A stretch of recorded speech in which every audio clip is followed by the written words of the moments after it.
Olá, meu amigo, meu irmão em Cristo, a graça e a paz do Senhor. Estamos começando mais um programa da Escola Bíblica, transmitido pela TV ADNP. Para abrir a aula de hoje, queremos ler para os telespectadores em Malaquias capítulo 2, versículo 14 e o versículo 15, que diz, o 14, porque o Senhor foi testemunha entre ti e a mulher da tua mocidade, com a qual tu foste desleal, sendo ela a tua companheira e a mulher da tua aliança. A última parte do versículo 15 diz, portanto, cuidai-vos de vós mesmos, e ninguém sejais, ou seja, desleal, para com a mulher da tua mocidade. Bom, na aula passada, nós abordamos sobre os conflitos familiares e queremos afirmar que somente a presença de Jesus podemos então suportar esses conflitos familiares. O assunto da próxima aula, agora de domingo, dia 12 de maio, ele tem como tema a infidelidade conjugal. Porém, antes de falarmos sobre as consequências da infidelidade, antes de falarmos sobre como evitar, queremos então fazer uma abordagem sobre algumas particularidades e principalmente os fatores desencadeadores. Bom, as particularidades da infidelidade conjugal. É interessante analisarmos que os relacionamentos extraconjugal, isso não quer dizer ou não é um sinal que o seu casamento esteja ruim. Então, tem também esse aspecto, mas nem sempre quer dizer que o casamento da pessoa esteja ruim. Bom, a infidelidade conjugal é um dos fatores mais devastadores de uma relação. E alguns psicólogos ainda dizem que é uma dor emocional tida como a mais forte e devastadora que a pessoa traída ela pode experimentar.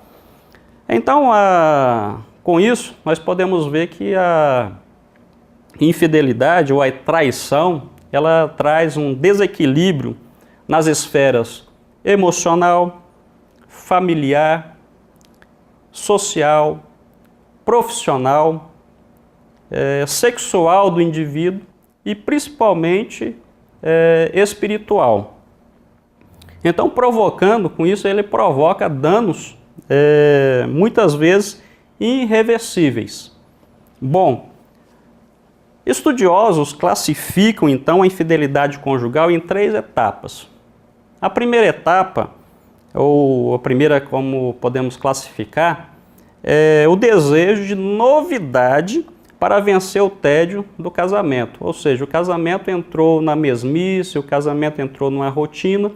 Então, pessoas tentam buscar novidade para vencer essa mesmice, vencer então esse tédio ali do casamento.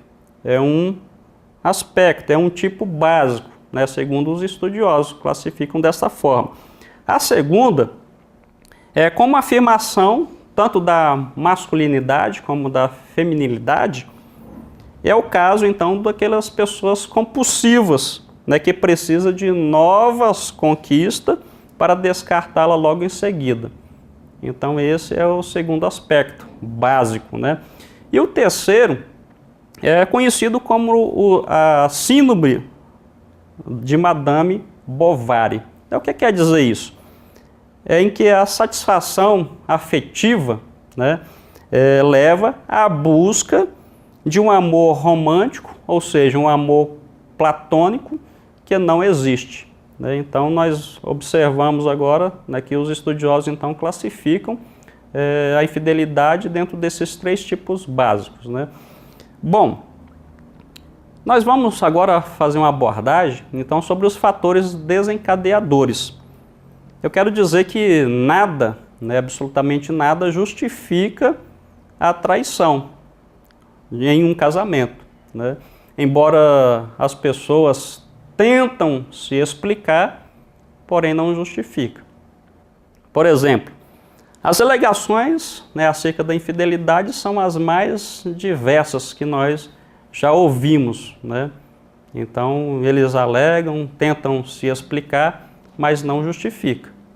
Então, nós podemos observar que alguma dessas alegações é a falta de diálogo, ou seja, falta de relacionamento, né, onde os cônjuges eles não se conhecem mais, não tem mais aquele diálogo, né, onde nós sabemos que o diálogo é aquilo que resolve, né, todas as diferenças, né, dentro do convívio ali em um casamento, né? Então as pessoas elas pegam agora por falta de relacionamento, tentam, né, explicar, porém eu repito novamente que não justifica.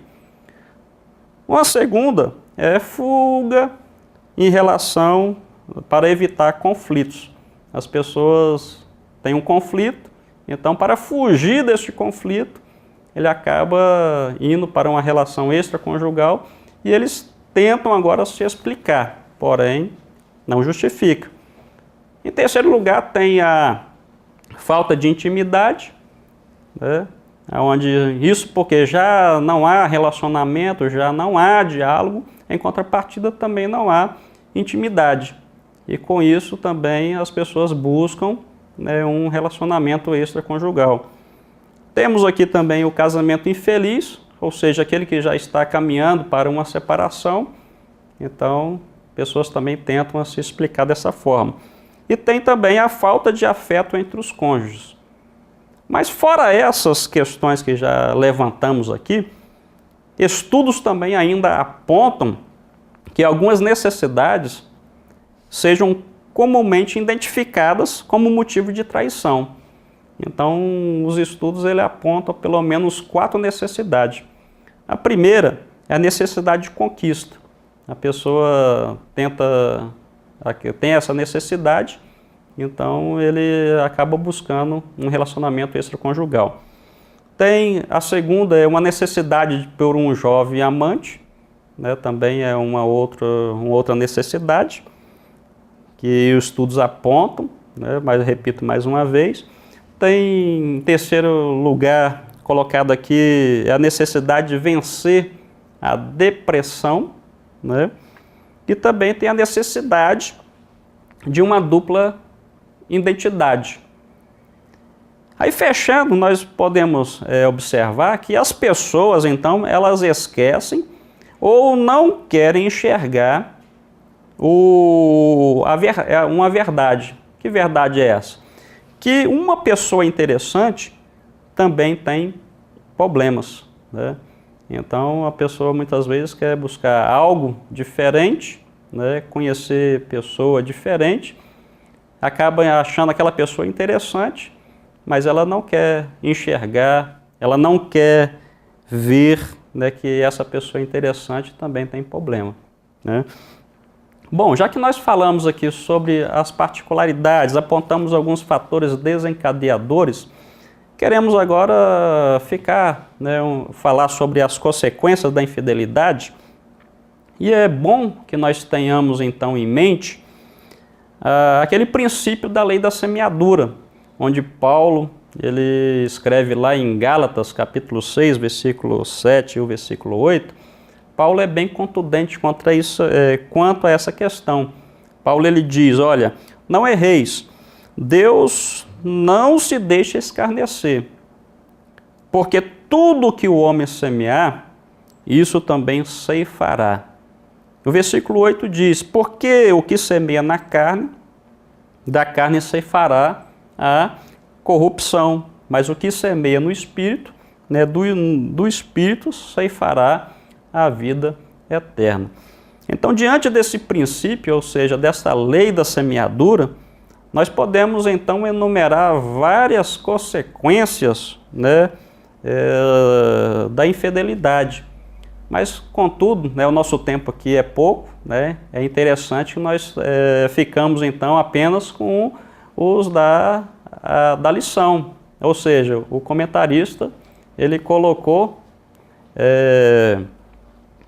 3 princípios aqui que podemos então apenas abordar. Ou seja, o afastamento de Deus, né, é uma consequência, onde nós observamos que Deus ele é santo, né, e não aceita o pecado, né, Deus não coaduna com o pecado, Deus não compactua com o pecado.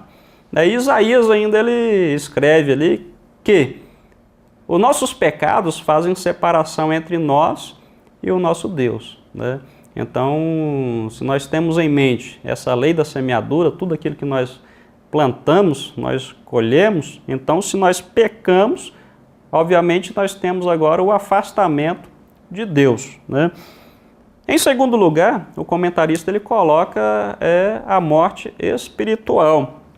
E Tiago ele é bem enfático, né? Tiago, na sua epístola, capítulo 1, versículo 15, versículo 16, Tiago diz, fala assim, olha, depois, havendo a concupiscência concebido, dá à luz o pecado. E o pecado, sendo consumado, gera a morte, né? Então, com o pecado, há a morte espiritual. É por isso que o versículo 16, Tiago dá um conselho, fala assim, olha, não erreis, meus amados irmãos, né?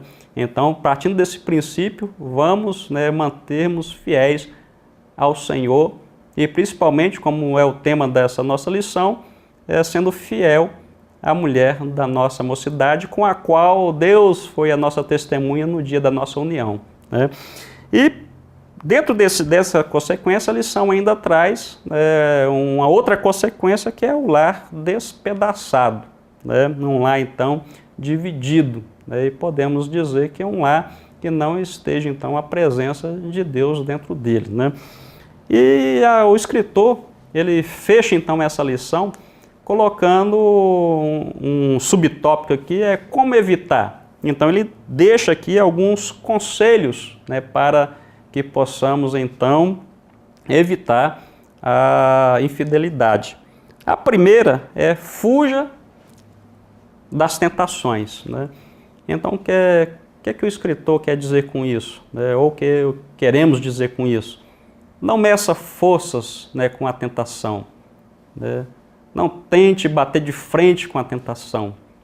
Então, a palavra de Deus, né, ela nos orienta, fala assim, devemos fugir da tentação. E um exemplo, né, dentro da palavra do Senhor, que é muito válido, né, para esse assunto que nós estamos abordando, é a história de José, né? José, ele fugiu das tentações e foi honrado pelo Senhor. Se nós seguirmos o exemplo de José, com certeza Deus também nos honrará, né?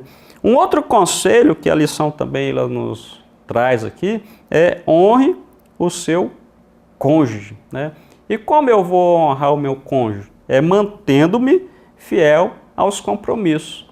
Quais esses compromissos? Aqueles que nós assumimos, né, diante do Senhor e diante das testemunhas, naquele dia que nós, então, resolvemos, né, ali nos unirmos em matrimônio.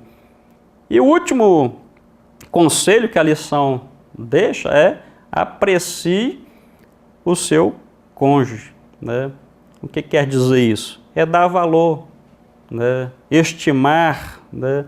Ver as qualidades dele, ver as qualidades dela, né? Então, mantendo-se dentro desse quesito, com certeza nós estaremos apreciando o nosso cônjuge.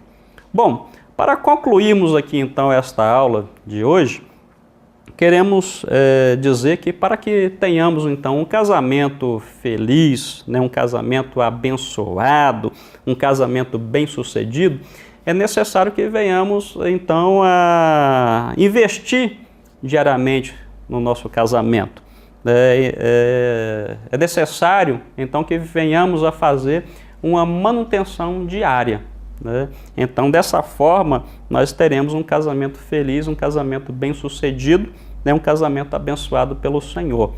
Então, é bom que, já que estamos abordando esse assunto, é bom que você então relembre, né, o seu primeiro encontro, né?